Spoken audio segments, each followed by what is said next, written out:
Hello, my friends, and welcome back. I'm Chisgule Gaming, and in today's video, sponsored by the makers of Call of Dragons, we're going to talk about some features that are in this game that are new, that I really like, that are almost certainly going to make their way into Rise of Kingdoms. And also, I'm going to give some suggestions for how I'd like to see some of these features leveled up in Call of Dragons, and ideally before they go into Rise of Kingdoms. This is a thing that happens a lot between these two games, made by the same family of companies. Let's get after it. The very first thing that we got to get a look at is a new activation bonus tied with city themes. An activation bonus.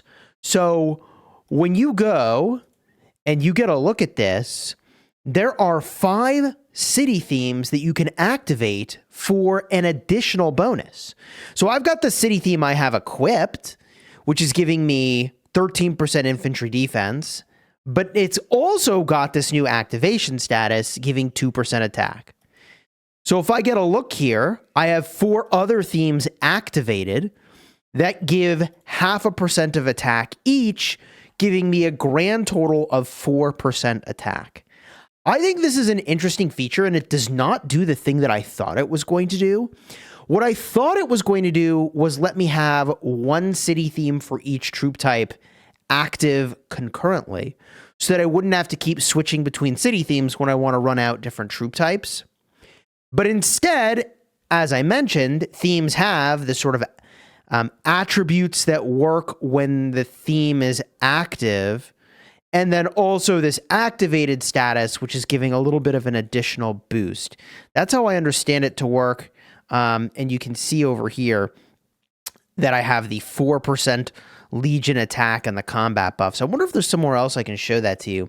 By the way, a really cool activation status that is not going to be a combat buff is this training cost reduction in the really cool looking Garden of Eternity legendary skin, which also has training speed.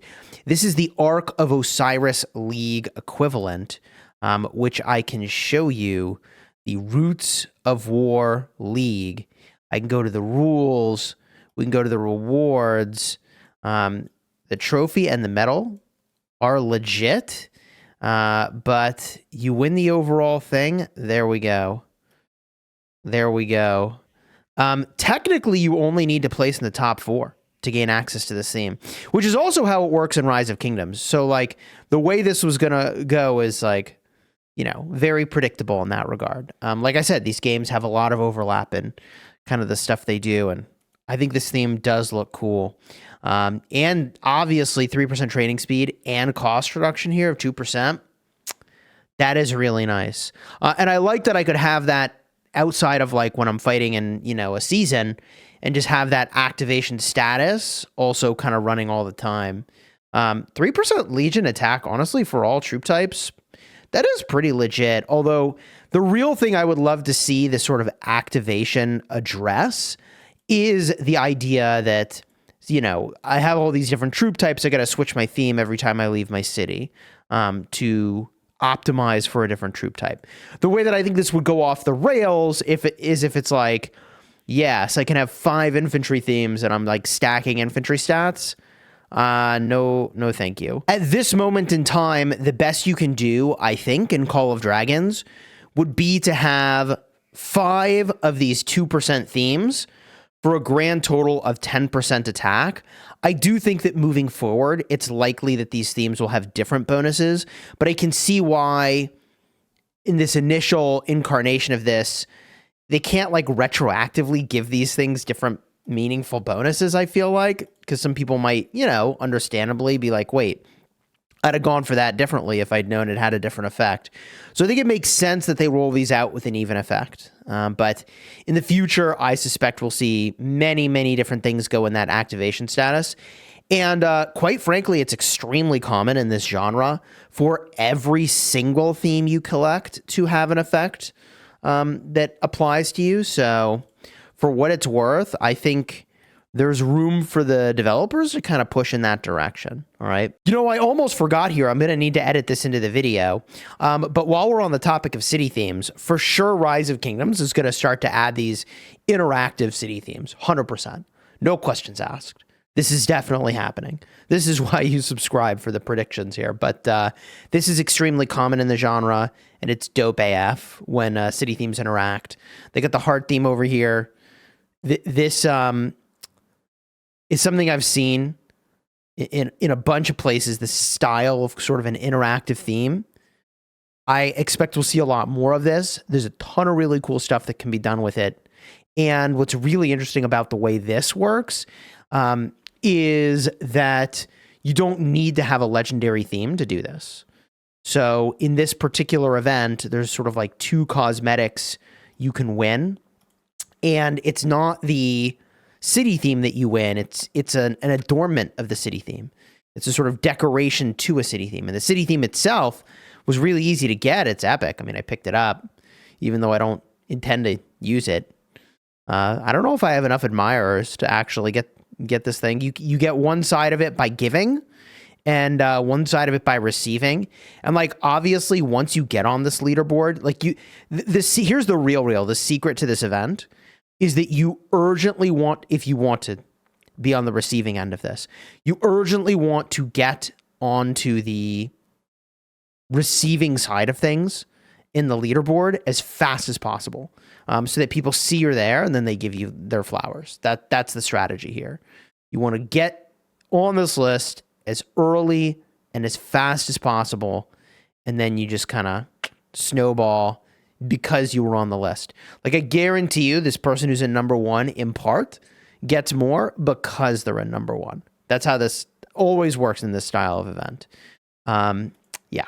Anyways, you can get a bunch of these flowers to give by obtaining gems. Also, I need to send some of my peach blossoms. And dude, the rewards for sending peach blossoms, they are not fooling around. They are definitely not fooling around. So there's some good stuff to be had there, all right? Now, the next feature that I'd like to see a little bit modified, but I suspect will also come to Rise of Kingdoms, is this new Centaur Sentry Post, which is basically a quest hub, okay? And every day you get some amount of PvE quests where you go and you battle Darklings, you periodically get some gathering quests, and like, I'll say from my perspective, the thing I would like to see here is some sort of screen or button directly from here that lets me very, very rapidly, like very rapidly and mindlessly go about doing these quests. I'd love to see these be a little bit faster to bang out, to be perfectly honest. Now, normally after you do one of these, there is like a pop-up that happens that takes you back in to your Centaur Post to do another quest here. Now that I've done one quest, it's going to smash all those out onto the board. Maybe now I can get that effect. But as of the time of this recording, there it is, back to the Sentry Post, which is conveniently hiding right behind my head. There's these gathering quests, and there are the Darkling quests. I think there's some room to innovate with the quests there as well, but I like the idea of a alternative to hitting Darklings that gives a reward better than just hitting Darklings or gathering. So I'd like to see a little bit of reward elevation and a reward differentiation from kind of what we get from regular gathering and regular Darklings, for what it's worth. My 2 cents. All right. I suppose some of these are really good if you needed the tokens, but like, you know, at this point in my journey, I don't need any of these tokens. But to a new player, I think some of these tokens would obviously be super valuable. What I do like is the overflow progression system in this game. I think it's very well done, where, you know, look, I can exchange these. It gives me a currency, and then every week I can go in and, you know, get some stuff that I want based on the currency that I traded in. All right, the next thing we're going to do is pull some artifacts. And I've got some end of season rewards to get. And the devs did do something with the artifact system here that I think has been interesting. I've been enjoying it, which is called the Exemplar Wish system. So, you know, in Call of Dragons, you're subscribed to the channel. You already knew this. But instead of equipment, instead of armaments, really this is the equipment replacement. You get these artifacts that have skill shots or activated abilities in the least. And they added this red tier of power, the exemplar tier. I think it's possible they could add something like that to Rise of Kingdoms to equipment. They've already done iconic, but you could go from legendary to mythic gear. Anyways, that is why we're going to pull from the Conqueror Artifact Compendium. End of season rewards. I'm basically converting gems into these legendary emblems, which I then convert into a pull, which hopefully gives me the red tier exemplar. Or in a best case, I actually pull an artifact I need here. So unlikely, but you know, we hope for the best. And in a worst case, at least the overflow progression system here is that I get 6 of these bad boys and I can convert it into an exemplar. So any one pull, I've got a pretty decent chance here of actually getting a legendary emblem. It's 12.6.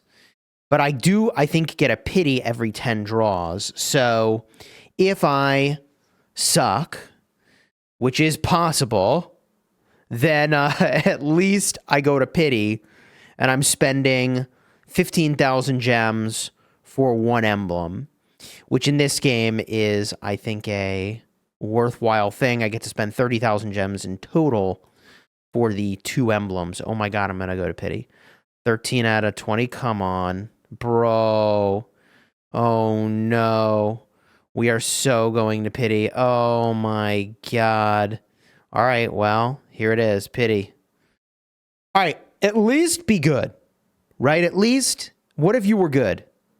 Not good. Already have this maxed. It is technically good, but yeah, I already have this thing completely maxed out and equipped. So this is the case of the 15,000 gems for an emblem. It is what it is. And right now, this is like, in my opinion, getting these emblems is the biggest way that I scale my effectiveness, quite frankly. My heroes are chilling. My pets are decent.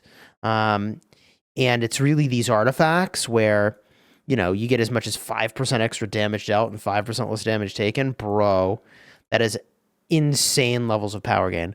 Could I please not just go to pity every time? Oh my god, there we go, there we go, there we go, there we go. Please. I could take an Iron Tusk. I don't own one of those. Would be neat. Even better? Wait, even better?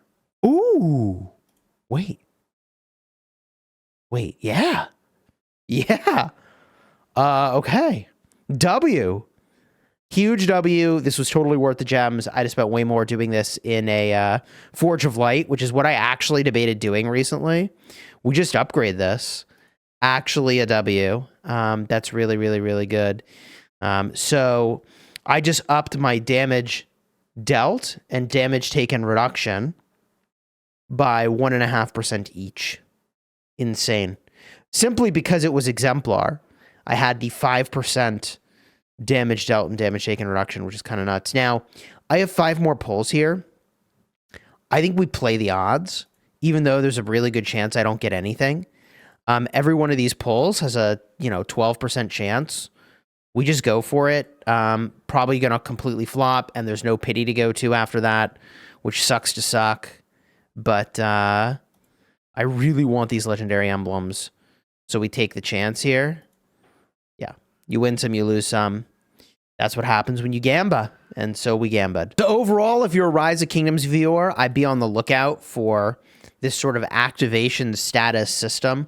I swear there's got to be an info button for how that works. I have no clue where to find it, though. Maybe it's one of those, like, hiding in plain sight sort of things that I'm just stream blind. But if you know where that is, definitely let me know. And if we swing on over here, let's see here. We can look at my stats and my military buffs. Where's it going to be? I actually haven't looked to see where this shows up. It's got to be in here somewhere. We see each troop type and a breakdown of where we're getting stuff. I guess it's just this building-related boost. There it is. GG. You enjoy the vid, throw a like in here, subscribe. We'll see what shows up in Rise of Kingdoms next. And in case you missed it, here's the vid where I said the greatest heights is really cool. They should put it in Rise of Kingdoms. Sounds like they are. That vid will be right over here.